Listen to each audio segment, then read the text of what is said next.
love for country, considering other people's needs before my own needs.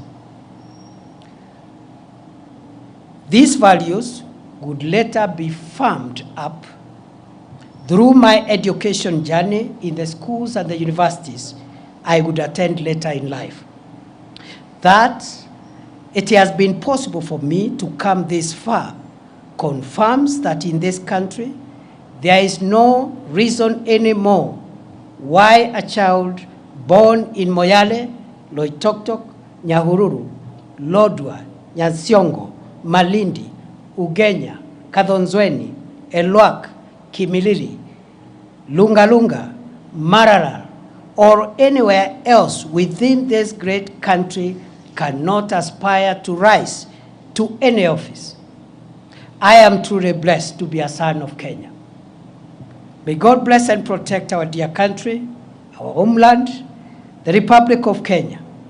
May we remain one nation of one people, united by our emblems, the map, the flag, and the national anthem of Kenya. Thank you and God bless you.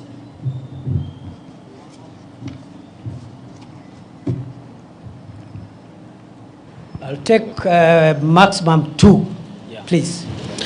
Thank you, Excellency. My name is Melita Oletenges for Citizen TV.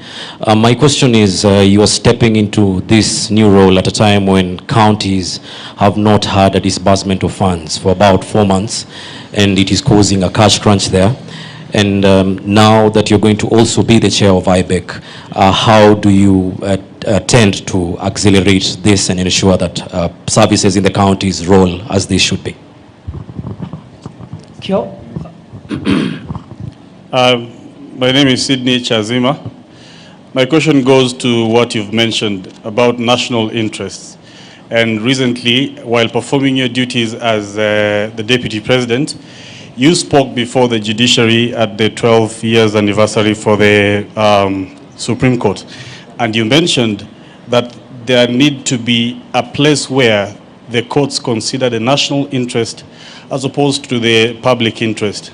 Someone may misconstrue this as the executive trying to exert its pressure on the courts. What would you make of this? Thank you. Those are very good questions. I would like to respond to them as follows. It is true there is a bit of cash disbursement delay for counties, which is unfortunate. But I think the context for that situation is that this country in the last 2 years have come from a very difficult macroeconomic situation. And it has taken 2 years of hard work under the leadership of President William Ruto to tackle the macroeconomic stability of the country, stabilize the shilling, stabilize essential food prices of essential commodities, including fuel, and so forth and so on.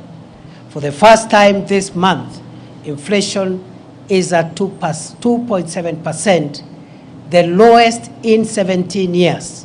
The last time the inflation was at that level was in 2007, just before the post-election election violence, at the peak of President Kibaki's best economic situation. And therefore, the heavy lifting that the country has had to do is now behind us. We can only do better. I am going to convene as soon as possible a consultative forum under the auspices of IBEC, and I believe the short-term issue around disbursements should be tackled in a more sustainable manner, so that we don't just release what is outstanding, but we find mechanisms of ensuring that we don't have similar delays in the days ahead. So that is something that I'm seized of. Just the way we have tackled other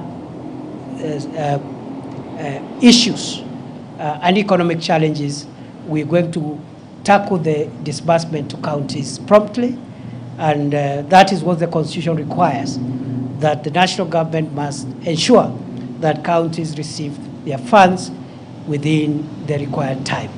Secondly and lastly, I've been asked to comment about the comments I made at the judges' conference. And